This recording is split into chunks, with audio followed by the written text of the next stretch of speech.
not who we are. Hello and welcome to Bottle Episodes, a podcast where we discuss very special episodes of TV shows that focus their action on a single primary location. I'm CJ. And I'm Courtney.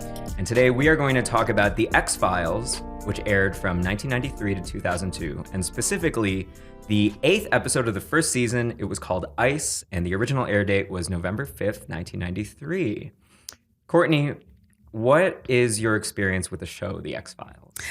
Very minimal, which I feel like is maybe a major friend transgression that I have to rectify at some point. I'm trying to process it. I know. I am so sorry. And also, this definitely feels like my nerd card is being taken away from me. You know what? Only you can take it away from you. Only me can take it away from me. Mm-hmm. And I don't know. I somehow missed the boat. You don't have to apologize. I know, but okay. I feel like it's a major cultural moment. So you've maybe seen like one or two episodes here and there. Yeah, or like snippets of them, or I've had like older cousins who've recounted episodes to me when I was young and didn't really know. Recounted episodes to you? As in like campfire tales? Kind of, yeah. Like they were huge fans. They loved The X-Files.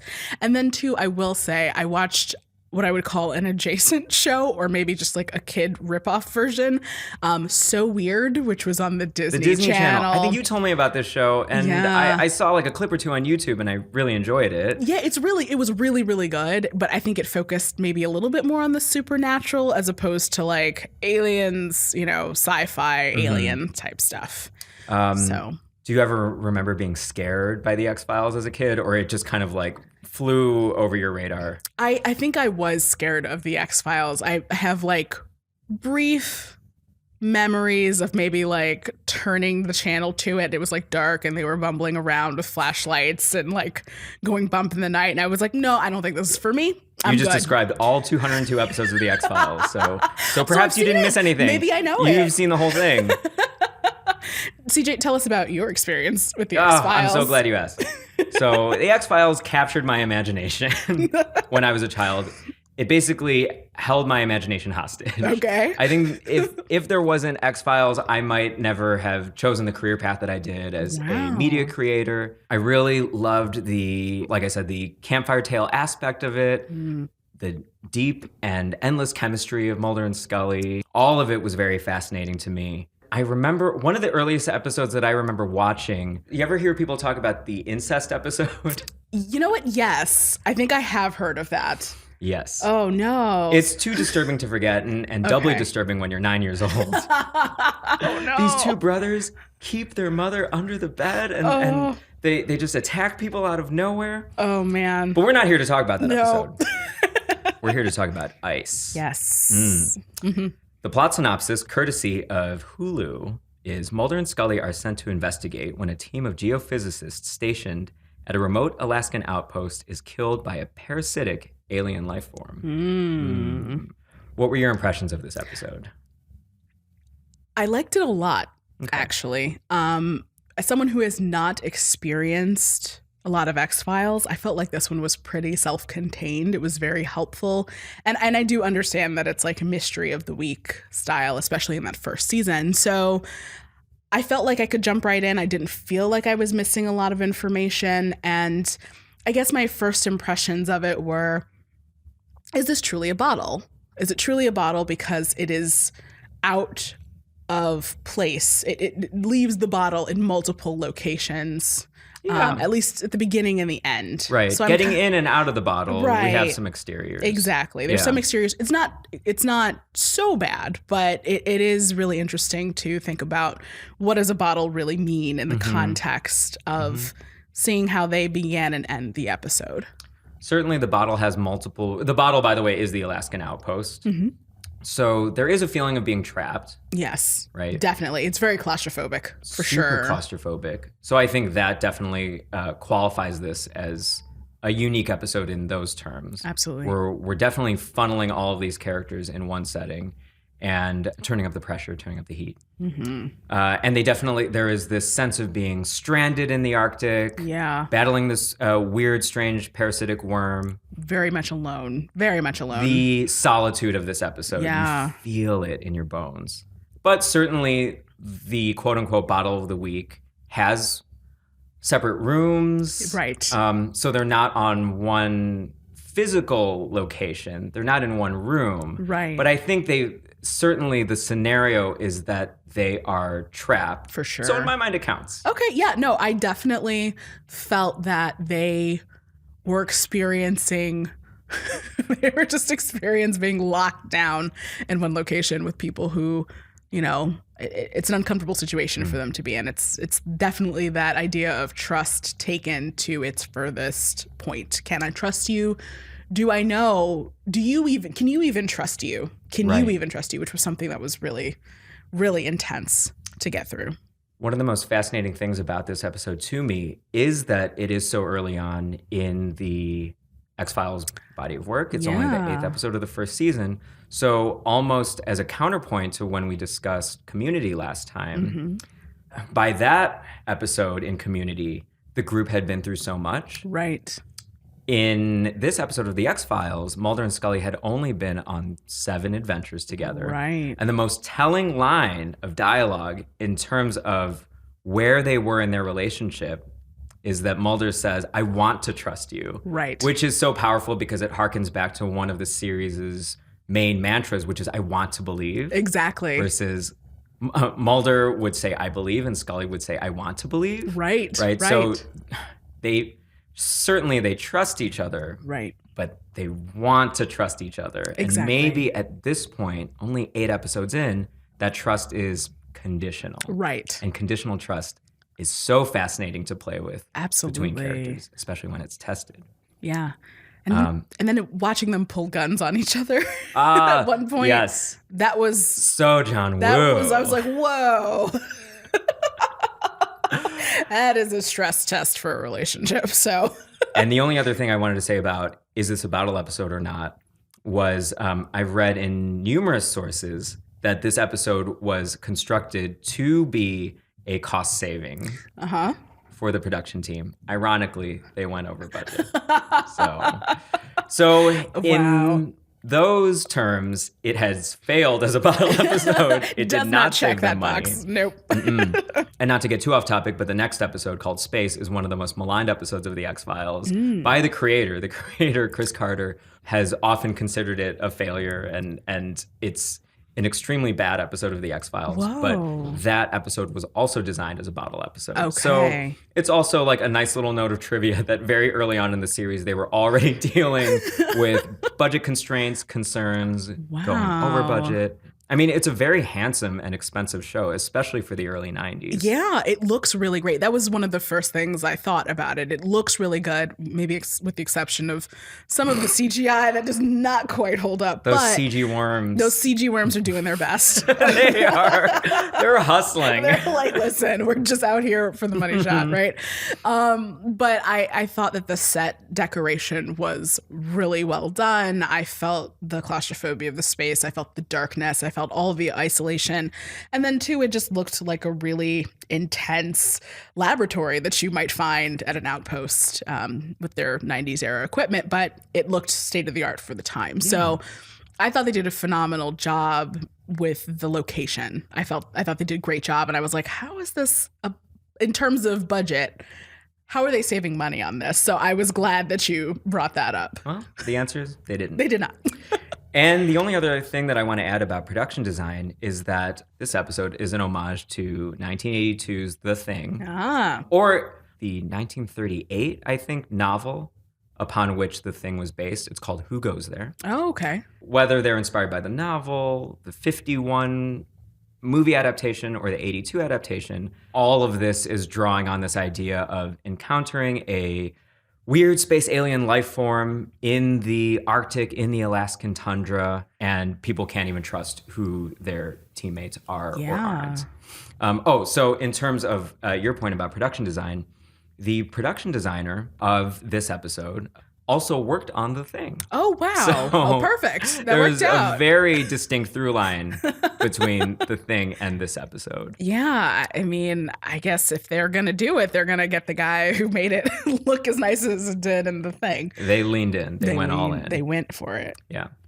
Do you have any other thoughts about your overall impressions of this episode? Before we dive in, I felt like again, when you're doing a bottle episode, it's all about the relationships. And I feel like this, for me, felt like a very strong beginning for those two characters. It really, for Mulder and Scully, it felt really, really like an establishing part for them. And so I understand what everybody's saying about all the chemistry and all that kind of stuff. I feel like all of the seeds of those sorts of things are in this episode. And it actually made me want to watch more. Oh, good. Yeah. I can recommend you a few. You have a few recommendations? Yeah, maybe one or two. Maybe just one. We'll talk. Maybe 2, maybe 10. Maybe whole seasons. Perhaps. So, okay. Now that we've sort of dove in initially, we are going to uncork this episode.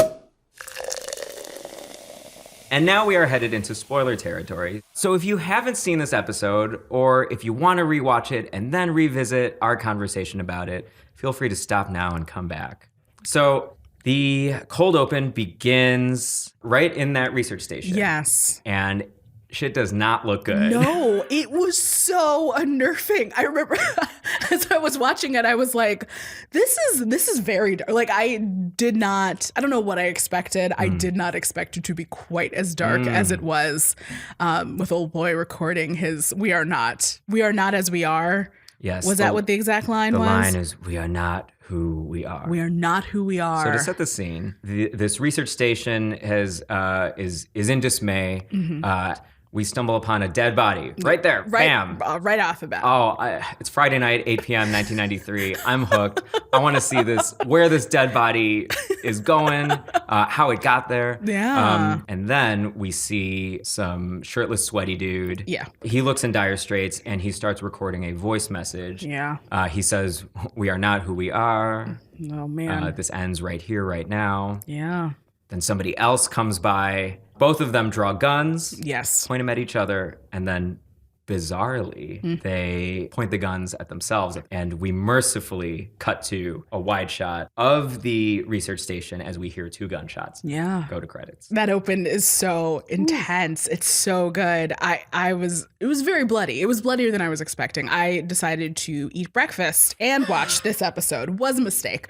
But other than that, it was very powerful. It was a very powerful open. I thought it really establishes the thesis of what's going on and the fact that they are in there. Like you might have been taken over by the worm, but you're still in there and you're trying your best not to be this aggressive maniac, but it's happening. Right. Yeah.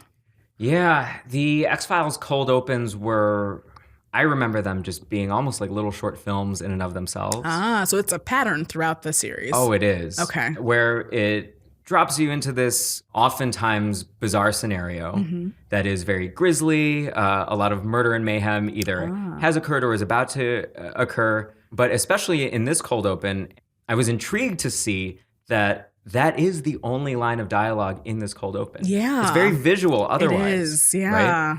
Right? And especially in a chat-driven medium like broadcast television. Right. It is really cool to see how the visuals drive up the tension, how we follow the dog through this mess of dead bodies. Yeah. And then we sort of drive to this point, this strange line of dialogue coming from a man who's clearly disturbed, and we'll fill in the context later. Right. It is a very cinematic open, like with the camera, the way it's moving and it's following all of this. It's really, really impressive and well done. So what you're telling me is this is their version of joggers in the park who discover the body. This is Joggers in the Park. Okay. Yes.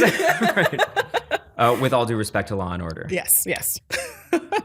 So we move to Act 1. Mulder briefs Scully, explains that they have been called to investigate. Right. One thing that I really like about this show and about effective procedurals in general is that the scene is essentially all business. Yeah. Right? Mulder's explaining to Scully what the case of the week is going to be.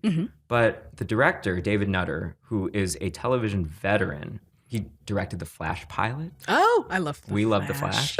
And he's also directed a ton of the Game of Thrones episodes. Oh, okay, wow. Including one of the best from the last season, which was the closest thing they had to a bottle episode. Okay. The Seven Kingdoms. But he gives them little beats to play with. Of course, Mulder is continually he gets his little wisecracks in. Yes. Right? The blocking is very on point, where you notice that he kneels down to Scully. Yes. Did you notice that? Yeah, a lot. I was just kind of like, why does he have to kneel down to her? And I guess he strikes me as like kind of like a guy who can't sit in a chair properly. Like, he strikes me as someone who's very fidgety anyway. So for him to kneel down and just kind of be like, Scully, look, like it seems right for his character. I like that there's a lot of chemistry and feeling even in this sort of business scene. Right. And there's familiarity there. There is definite familiarity. A slight bit of, if I'm going to reach for a second, I might say paternal condescension. Especially early on when they were still figuring out who these characters were. Yeah. That Mulder was this cowboy on a quest. Okay. So he's very much the one driving the action. Right. And Scully is the audience surrogate. Gotcha. Right? Okay. So this kneeling to me is just like the slightest bit of, it's like when a Chili's waiter kneels down to you. Hun, what do you want? What do you want today, hun? Yeah. I mean, I did get very much the impression that he was the one who had the most experience, and she's the one who's just kind of been onboarded into this role. Like, you can very much feel that difference between the two of them.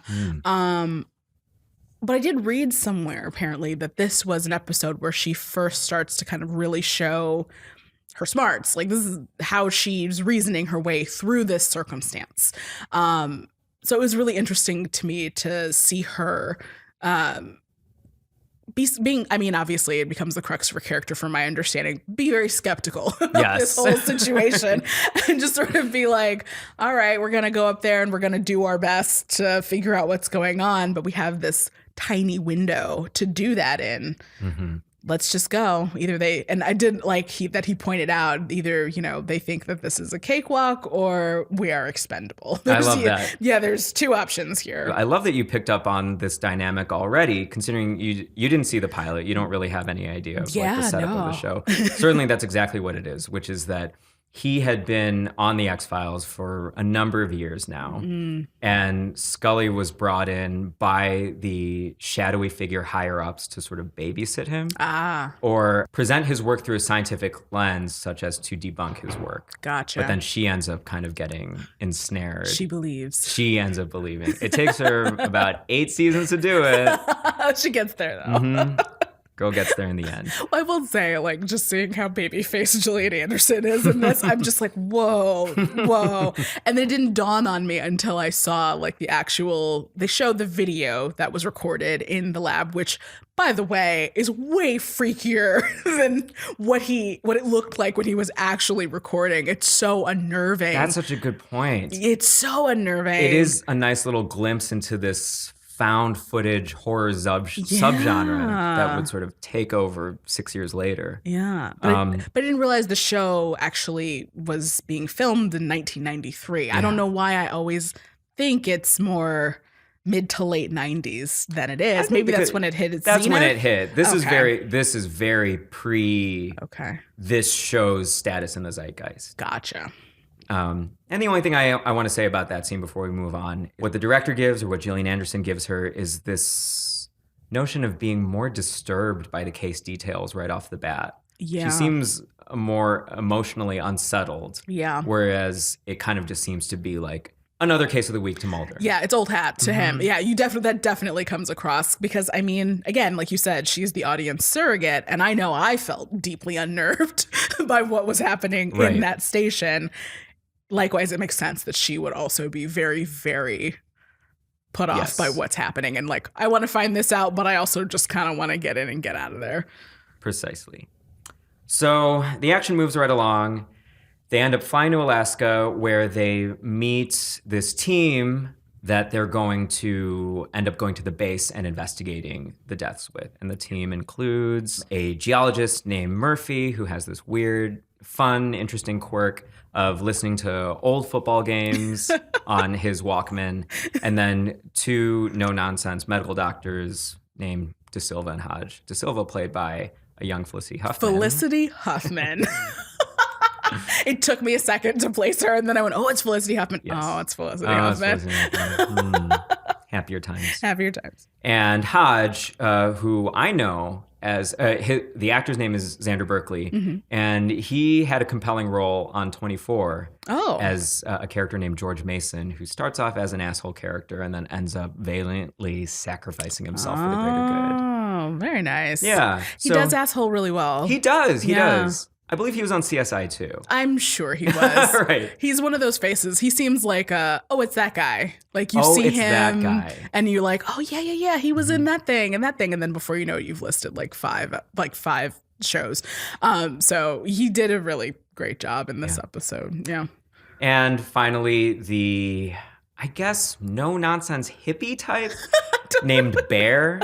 Who is going to pilot them to the research station proper. Yeah. I guess he ended up on Sons of Anarchy, that actor, at some point. Oh, really? And so when I read that, I was kind of like, oh, yeah, no, that makes total sense. That guy seems very... He's got the bone structure for it. Kind of scary. Yes. Yeah, a little scary. Very distinct vibes. I love this scene. Just because, again, it's another business-like scene, but we get a lot of information about this guest cast and how they feel about the case. So the writers want to endear us to Murphy. Yes. So, obviously. You know, they make him sort of like a Gen X-y lovable bro type, avuncular type. Oh, it's this guy who loves to listen to football games. That's cute. Yeah, he's a geologist. He's a geologist. Adorable. Sure. Yeah.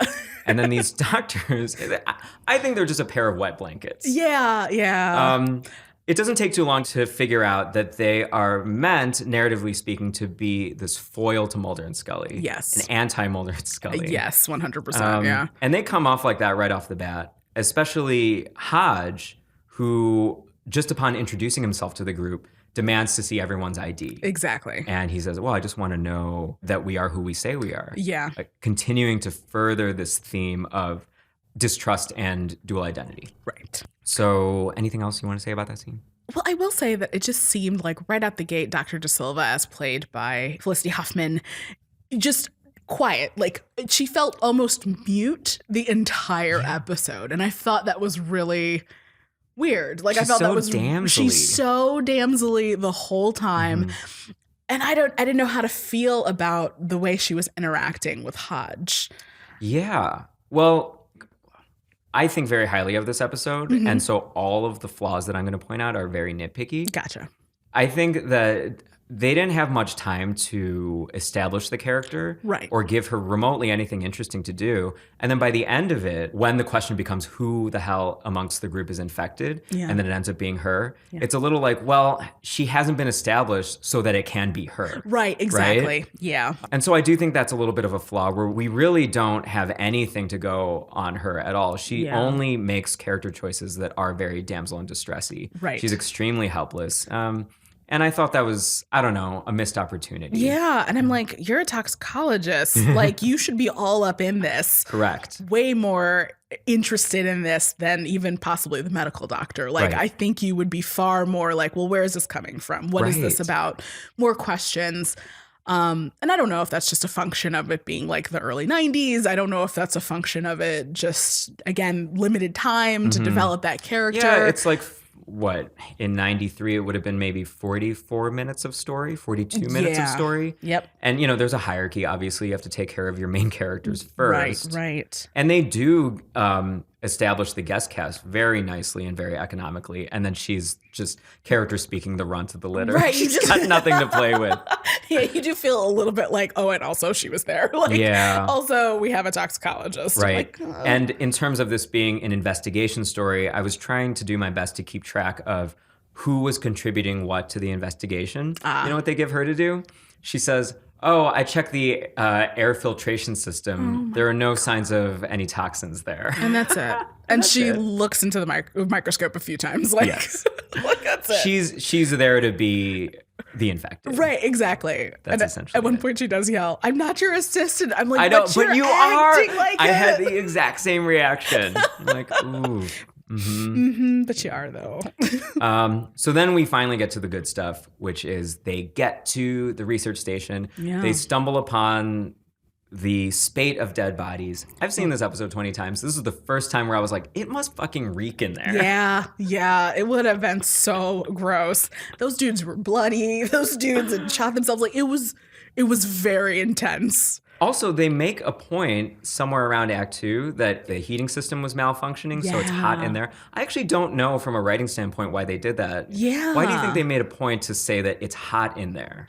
Maybe it's the fact that in addition to them already being freaked out by what's happening, added heat creates, the added pressure. Right. That pressure It's literally cooker. turning up the heat. Yeah, it's turning into that. Also, from a purely pragmatic standpoint, maybe it's just so that they didn't have to have the characters in their parkas the whole time. That's true. That's a great point. I would agree with that. They're like, it's hot in here, guys. It's hot in here, guys. It's hot. They come across a dog, and it attacks Mulder. And bites Bear. Funnily enough, an infected dog is how the adventure begins in The Thing. Really? Yes. Okay. So they are really pulling from that inspirational material. And I, as I was looking at this dog as they're moving the dog around, and I think at some point they tranquilize the dog. It's like the world's floppiest dog. Like Floppiest? The dog's lips is just like, hello, I'm here. I'm trying not to wag my tail because I'm acting. It was very cute. I also think, at least for one or two of those shots, for certain, it was a fake dog. Okay. I was like, some of these are fake. They have to be fake. But yeah. And how scary to see the nodules on the dog. Yes. So then the team investigates the dog, and they find these really disgusting black bumps along this patch of irritated skin on the dog. Then they see this alive bump underneath its skin sort of just moving along. And that is just sublime body horror. That moment really just makes me cringe. It is, I think, the staple of the body horror genre, just to have something alive and moving under the skin that is not supposed to. It is so terrifying every time you see it. And then I will say this, Dr. De Silva, she says these nodules, it's like signs of the bubonic plague. And I was just kind of like, okay. And I was like, are they going to do something with that? And no, it was just sort of a throwaway. Oh, okay. Yeah. Well, because it is. I guess to invoke the bubonic plague does cause dread, no matter what the circumstances are. But it's interesting that she sort of made that jump. Sometimes they do make scientific leaps on the show just for the sake of narrative expediency. For plot, yeah. And also to your point, you want the audience to start thinking along these lines of plague and virology. Yeah. Invoking these real life cases and precedents sort of get us in the mode. And we start to see shades of De Silva's paranoia as well. Right. And then it ends with Bear excusing himself, going to the restroom, and we learn that he is infected. Oh. He has the black nodules on his skin. This is going to get very bad very quickly. Very quickly. He already was kind of this shadowy character, as he was supposed to be. That is his whole role, is to be kind of an antagonist to Hodge.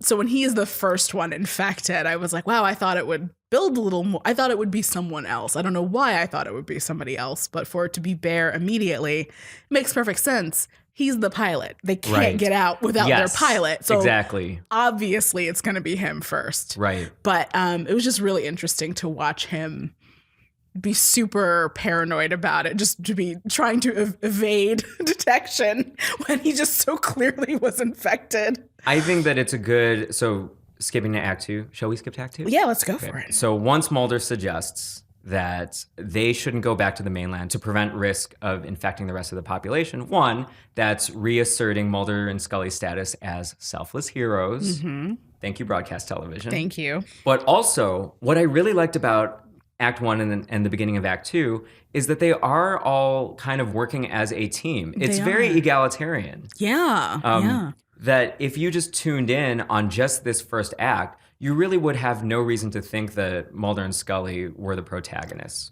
were the ones driving this action. I think, just in terms of their workflow and their dynamic. That's a good point. That's absolutely a good point. It was just colleagues at work. Yeah, they're all trying to sit down and figure this out together. Mm-hmm. especially after they've had that first incident where Bear has died. Right. And they're like, okay, it's real. We actually have to figure out what is going on here. Yes. We start to see them all pull together. And I think that is when I started to realize that Hodge and De Silva are the foils against Mulder and Scully, because it's very clear that there are two camps here, that two people on each side that believe the other person that is quote unquote on their side, and they are trying to defend their person against what could turn out to be these other two untrustworthy people who are having a hard time. And then there's the geologist who's just kind of like, I'm here listening to my sports tapes. Exactly. That arc, that trajectory of how the group falls apart, it reminds me of a lot of things. It's a very well-worn trope. It specifically reminded me of The Mist by Stephen King, where everyone's very pleasant to each other. Yeah. You can be pleasant to each other when things are fine. Yeah. And then you say, for example, trap them all in a room with a monster, and then people's true colors begin to bubble to the surface. Exactly. And so it is this moment when Mulder declares, we can't go back until everyone is checked.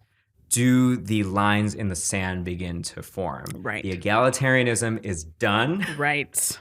The camps are beginning to be drawn. Yep. And Bear is the first person to freak out and say, essentially, fuck you, man. Right.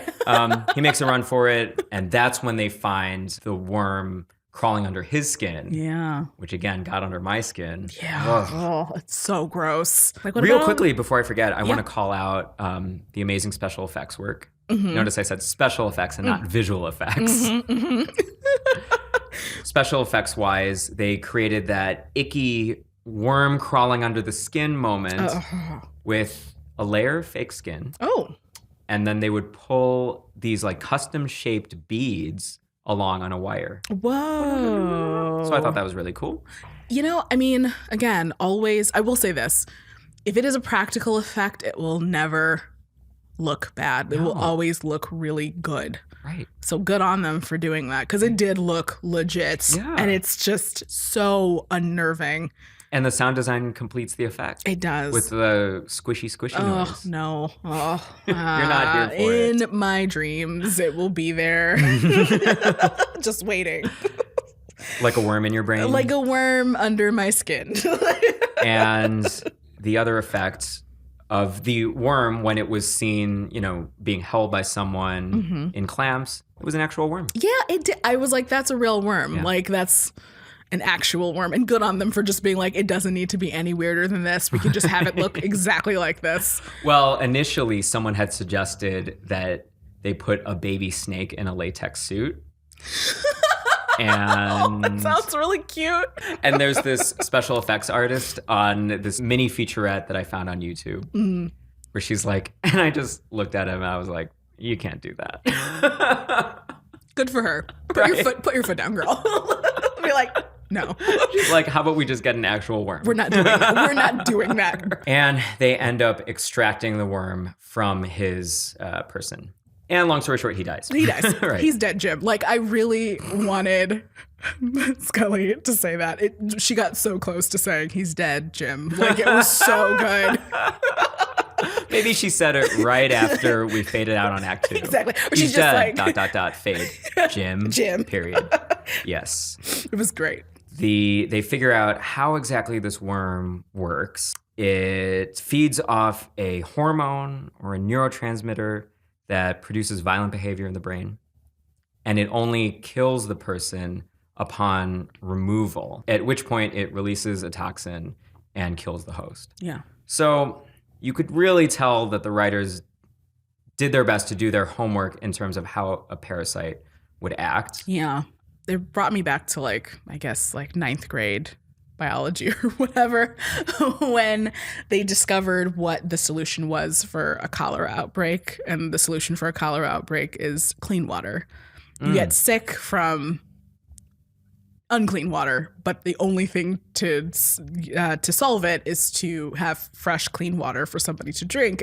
So the solution to this parasite, which we will get to, felt very much in that vein. It felt very much like, that is the world's most obvious answer. But usually the world's most obvious answer is something that you kind of dance around until you get to the actual solution. I love the solution. Yeah, I love the solution, which we will get to because I think it's so clean. It's so good. And it provides stakes, which I I thought was phenomenal. It does. Okay. Yeah. So hold on to that We're thought. building it up, guys. Mulder and Scully argue when Mulder suggests that the worm could be alien, so they shouldn't kill it. And Scully says, "Are you fucking kidding me? We need to kill it with fire yesterday." Right, yeah. I'm very much on Scully's side. Same. I was like, these are some real valid arguments. I don't know how he's like, yeah, no, we should definitely keep it alive and look at it longer. I'm like, no. De Silva and Hodges talk amongst themselves and say, well, can we really trust these government agents? Yeah. They probably knew that this worm was here at the research station all along. Yeah. So Act 3 does a very good job in pitting the pairs against each other. So it's pair against pair. And then also within those pairs, providing a good amount of tension and division. I have to say, I don't know, maybe it's just because we're in this modern era where we're watching all these shows and it's just cop hero worship, even anti-hero cop worship, where they're just kind of like, yeah, he just does what he has to do to get the job done. It was really, really interesting to see these two anti-Mulder and Scully openly dissent, openly be like, we just don't trust these government agents. We really don't. This is bad. They're bad news. I don't want them here. This is so bad. And then the suspicion of they know what's going on. They must know what's going on because they are the government agents involved. It was really interesting to see that open hostility towards our main characters. I'm sure that it's something that's probably carried throughout the series, I would assume, because like you mentioned, they get a lot of flack because they are the X-Files agents. But it was really interesting to just see two characters, non-recurring, not otherwise important characters, just be like, no, we really don't trust them. So I can imagine being a viewer in 93 and just dismissing De Silva and Hodges and saying, well, they're going against our heroes, so they suck.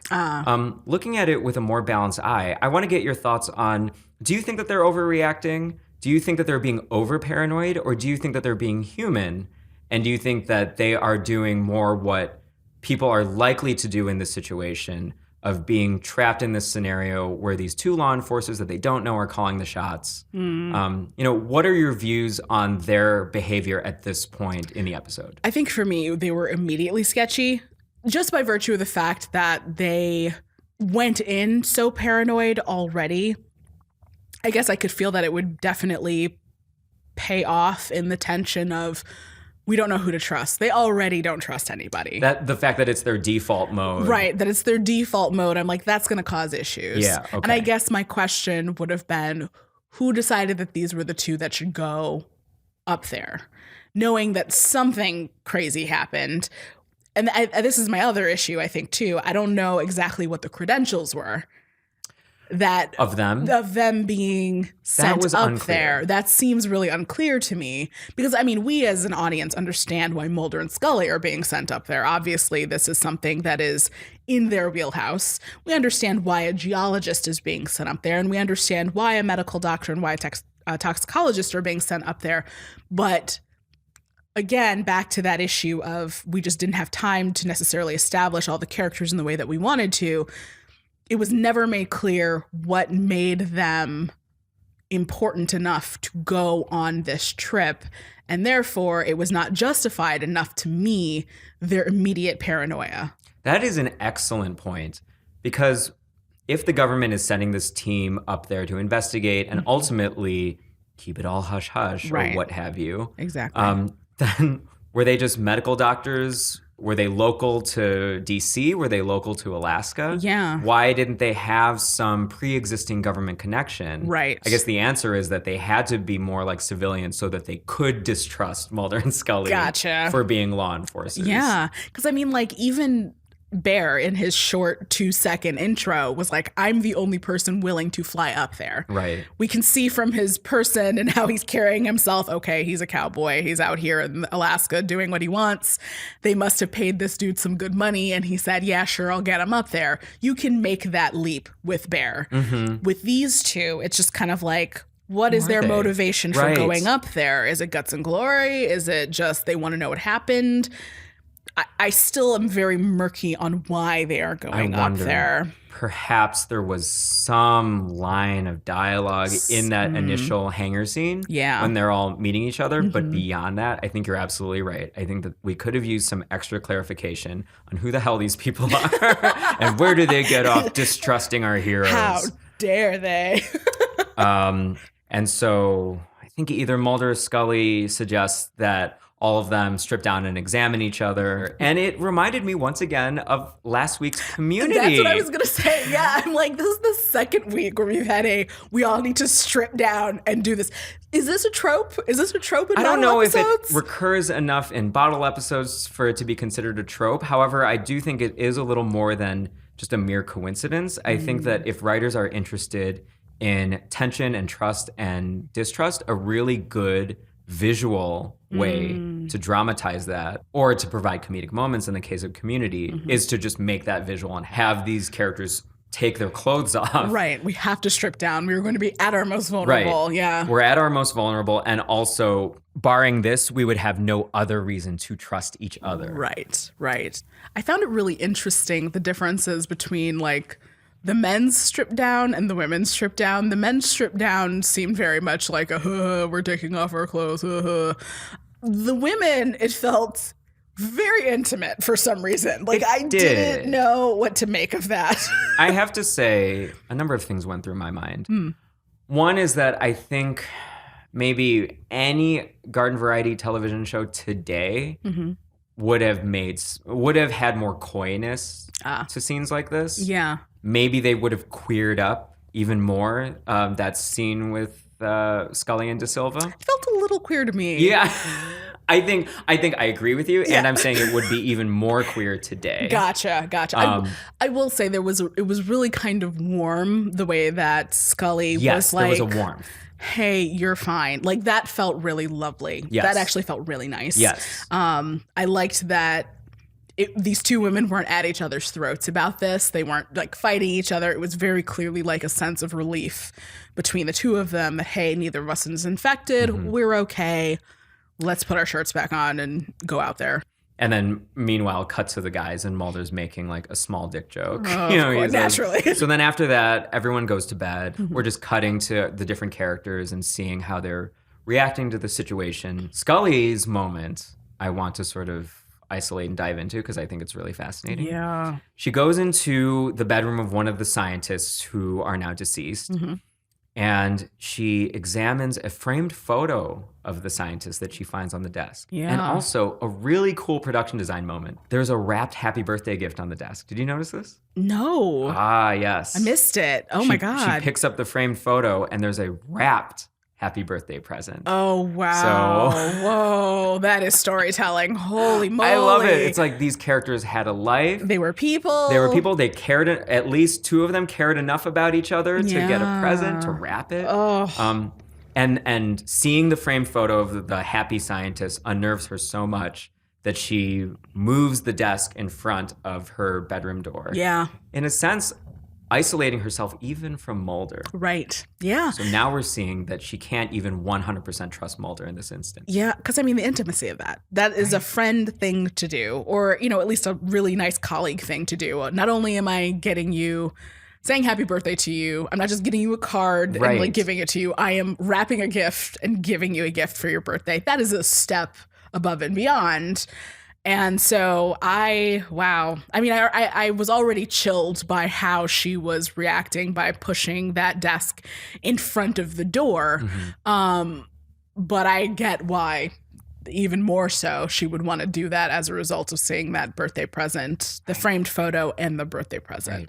That's impressive. And it's also interesting, I suppose, from a long-term fan point of view, that is not something that Scully would have done even at the end of season 1. Mm. So this is very early on that the trust Okay. is not 100%. Wow. Hodges, meanwhile, provides a helpful recap to the audience in terms of he lists in his notepad all the different ways that our various characters could be infected. Yeah, that was really great. I thought that was an excellent use, an economical use of a character's time on screen. Right. We see that list, we see him agonizing over it, and it makes you agonize over it because you're like, man, boy did just open the refrigerator. Murph, he did just open the refrigerator and look at the core samples. Is that a way that someone can get contaminated? You know, there are multiple ways to try to show that this can spread very quickly. And the fact that they don't know how it can spread by touch, by physical contact. Yeah. So they do well with that ambiguity. Exactly. And then what does De Silva do? She cries herself to sleep. It's interesting because one, okay, she continues her whole I'm childlike and useless. Mm-hmm. Two, very human reaction. I 100% would be crying myself to sleep in this situation. Yeah, that's legit though. Yeah. 3, one realizes that she's crying herself to sleep because she just killed Murphy. Oh. So Act 3 ends with the discovery of Murphy's dead body. Murphy. And this is when the tension really kicks into overdrive because now that is incontrovertible evidence that one amongst them is infected. Right. And is an immediate threat to the rest of the group. Mm-hmm. Because Mulder had the unfortunate luck of being the one to discover Murph, he is the one who's immediately placed under suspicion. Yeah. Mulder and Scully point their guns at each other. Yes, very intense. Woof. Scully, at the behest of Hodges and De Silva, ends up confining Mulder, locking him in the storage room, imprisoning him, and forebodingly, because we got to make this act break land, he says, in here, I'll be safer than you. Bum, bum, bum. She and Mulder have this very clear division between them. And now Scully is left to deal with this threat essentially on herself. Yeah. By herself. By her lonesome. Yeah. She doesn't have her partner to help her out. And we do not trust nor like De Silva or Hodges. No, we do not. For some reason, I didn't feel like it was either of them. For some reason. Either De Silva or Hodges? Yeah. I want to know what you thought at this point. Who did you think was infected? Or you weren't even thinking about that? To be honest, I just really wasn't sure. Like, I had no idea. Because I'm like, it doesn't feel like it's going to be Hodges. De Silva, I guess in my mind at some point I had decided she was going to be victimized, which is horrible, but it's just how I felt. And so I was just like, it's not her. And I didn't think it was, and I thought it would be a cool twist if it was either Mulder or Scully. Right. Yeah, So they're not off the table. They're not off the table. So I don't know. I didn't really know who it was. I couldn't really put my finger on it. So in that way, job well done It was for the writers? successful. Yeah, it was successful. Yeah, Okay. so maybe the childlike aspect of De Silva did pay off in the end. Right. Now I'm wondering, do you think that she knew that she was infected? That's a good point. Maybe she didn't know. Mm-hmm. Maybe she didn't know, and maybe after they got that that inspection, she was so relieved she just never considered that it could be her. Right. I would assume that killing a man might have provided her a good clue. Because she can't, ignore that. No. So, scientist Scully conjectures, well, maybe one worm will kill another worm. Yep. And to test this theory, they science the shit out of it in a kind of adorable way. The first thing they do is they have a worm in a jar filled with liquid ammonia in a freezer. They put another worm in a jar next to the first jar.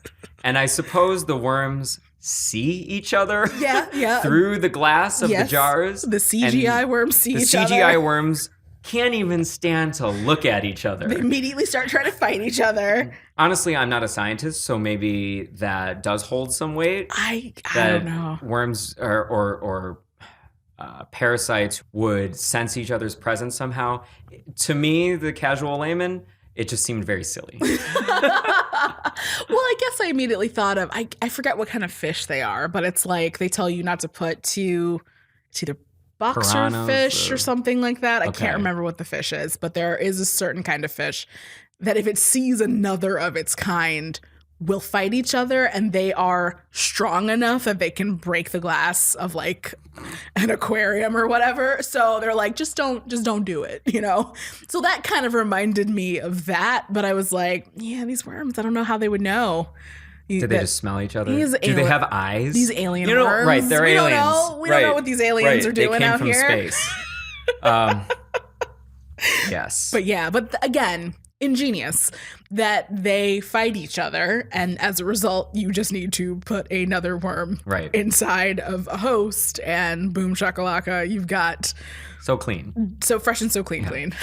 The way they test this theory is also hilarious, which is we get Chekhov's infected dog coming back into play. Yep. So they put one of their remaining worms into the infected dog, the world's floppiest dog, and bang, the dog is cured. So that's not the silly part to me. That checks out. That's legit. Yeah, that felt legit to me. What they did. Okay, so a number of issues arise here. Just very brief, very nitpicky. Mm-hmm. One is, why hasn't this dog been barking the whole time? Right. The obvious answer is because we don't want that. As the audience, we don't want that. Just hella aggressive. I mean, they put this poor dog in a cage. Like, where have you been the whole time? Where have you been? Just quietly stewing? Like, what's going on? I suppose we could say that he tired himself out with all his aggression. Just exhausted. Right. And then the second thing they do is they go, oh, he seems all right. And then they let him out of the cage and feed him a nice little bowl of food. Yeah, he's just so cute and fluffy and just out here being healed. Yeah. They didn't even chain him up. No. I'm like, you guys are getting way too close to that cage. That dog should have ripped your face off by now, but no.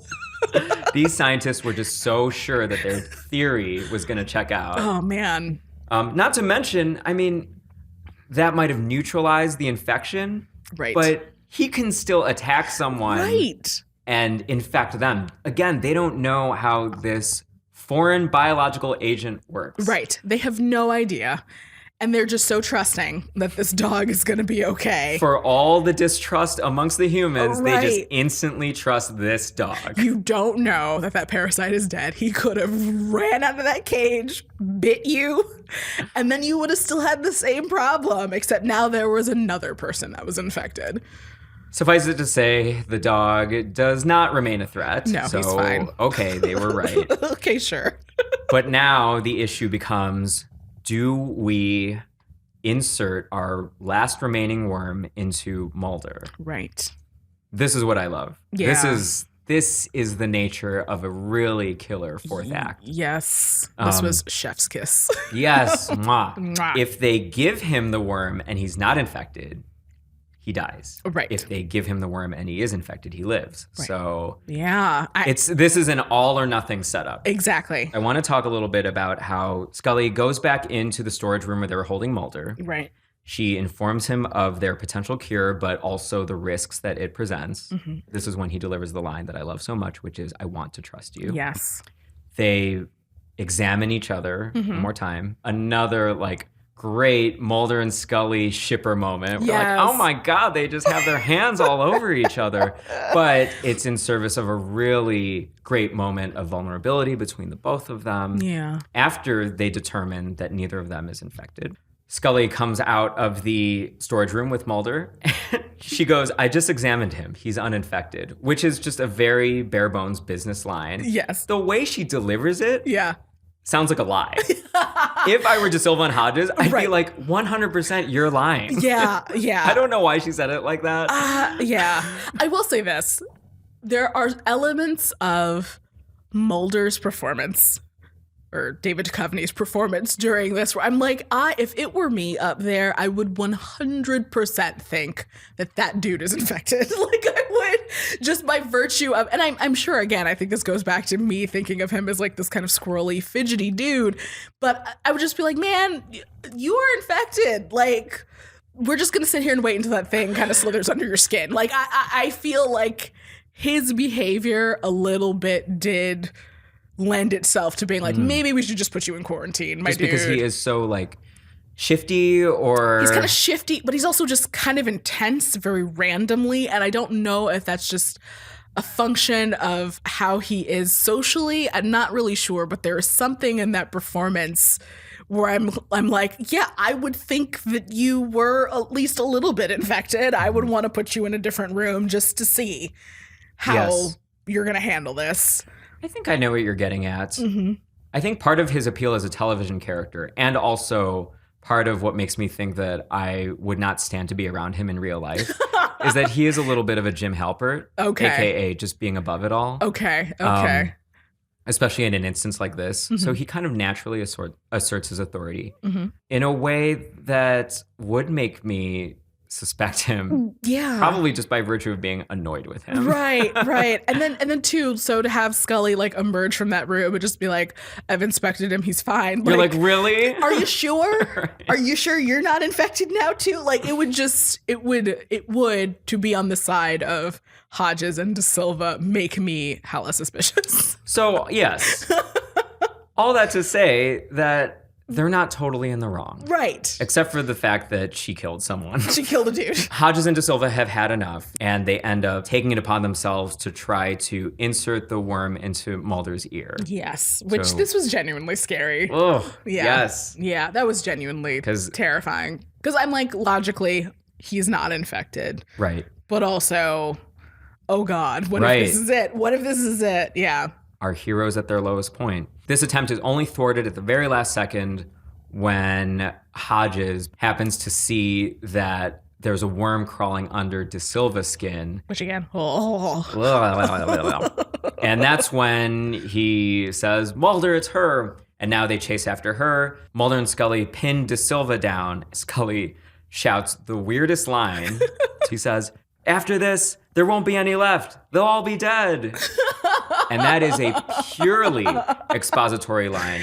And I'm not 100% sure what it is establishing. Yeah. At its most basic level, it's reminding the audience that there's only one worm left. Yeah. So if infecting De Silva doesn't work, then they're all fucked. Right. We've already established that. We already know it, yeah. So I don't know why she has to shout it in that moment other than to remind us. It felt like mistrust of the audience for her to just have to shout that again. And then the way De Silva tossed that worm, like I thought, I'm like, are they ever going to find this thing again? Like it is far across the room. Oh, that's right. But it just appears on the ground. Like they somehow just find it really quickly. But I don't know, maybe that's the reason why they were like, this is the last worm. No, you know what? That's a really good point. However, it would have made much more sense if Scully had shouted that when they were trying to find the worm on the ground. Yeah. Yes. Right? Yes. That's when it would have been great to remind the audience, like, this is the only worm left. This is why we have to find it right now. Yeah. Am I tempted to think that it could be some egregious script error, like on Hercules when he shouts disappointed? Yeah. that line of dialogue just like got copied into the wrong place and they just went with it. They just were like, it's fine. All that to say that they are successful. Yes. They end up inserting the worm into De Silva's ear. We have a nice, very short 2-minute denouement where Hodges gives a nice little info dump about, oh, we're no longer infected. We can go home. She's going to be quarantined. Mulder says, well, I'm going to go back with the proper equipment to the Arctic base, which they have since left.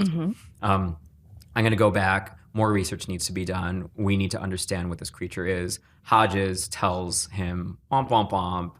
The government already burned it down. They already torched it, man. Torched the place. How full does this make your bottle? 100% is completely full. And why? My bottle is, I would say, at about 87%. Interesting. On this one. I really love this episode. I love the premise. I really love the design and the execution of it in general. I just feel like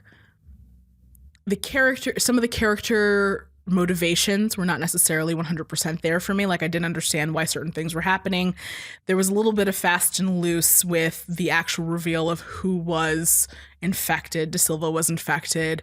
And also, I want to say that I guess I'm thinking of it in terms of like, is this a full bottle? Is this a real bottle? Because of that beginning and that ending. I don't want to ding it because I feel like so much of the episode is inside of that room, but we do have at least one major establishing portion in the beginning of the episode and one major conclusion portion of the episode where they're not in that bottle. And then two, in addition, that bottle is not necessarily one room either. Not that it has to be one room. In fact, I would guess, or even dare to say that most bottle episodes take places in locations where there's multiple rooms in just one fixed place. So I don't know. It's really excellently executed. I thought it was a wonderful, wonderful bottle, especially for the beginning of a series, considering that it's only been 8 hours of television at that point. And they really seem to know what they're doing with their characters and where they're moving them. But, there were little hiccups here and there for me. Okay. Yeah. But still, phenomenal episode. Yeah. I would give it somewhere closer to, I think, 97% for me. Okay, nice. It did a lot to really investigate the Mulder and Scully relationship, to sort of test it. I think this was the first real test of that relationship. Similar, again, to the Community Bottle episode, where you can't really know the true nature of a relationship until you've seen it threatened in some way. Everything is done to really sow the seeds of paranoia and distrust amongst these veritable strangers. And even, again, I would say that Mulder and Scully are, relatively speaking, strangers to each other at this point. Yeah. I think my hottest take for this whole episode is I think that the group dynamics amongst this group is way stronger and more well-defined than the group dynamics presented in The Thing. Oh, so I think that interesting. It definitely stands on the shoulders of The Thing, and I think that it surpasses The Thing. Nice. Because The Thing was only ultimately interested in Kurt Russell's character, Okay. McCready.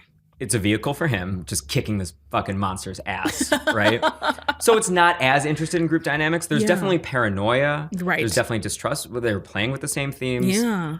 I'm saying that this episode seemed more genuinely interested in group dynamics. So we're getting a better story in that regard.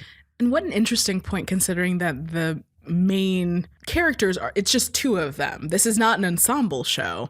The coming together is really strong, though, for something to not necessarily be an ensemble show. Right. True. I think that historically the show has written guest characters extremely well. Oh, great. These writers are so good at that shorthand that you need to have this revolving door of characters that you have to care about in order for the episode to work. Right. So that's in full play here. Again, just tons of trademark X-Files atmosphere. Mark Snow's score, those synth pads are perfectly suited to the time and very timeless. Like his music just gives me the shivers in the best way possible. So all of that, I would really say that this is not only a great episode of The X-Files, but really, for me, a quintessential bottle episode. Ooh, I love it.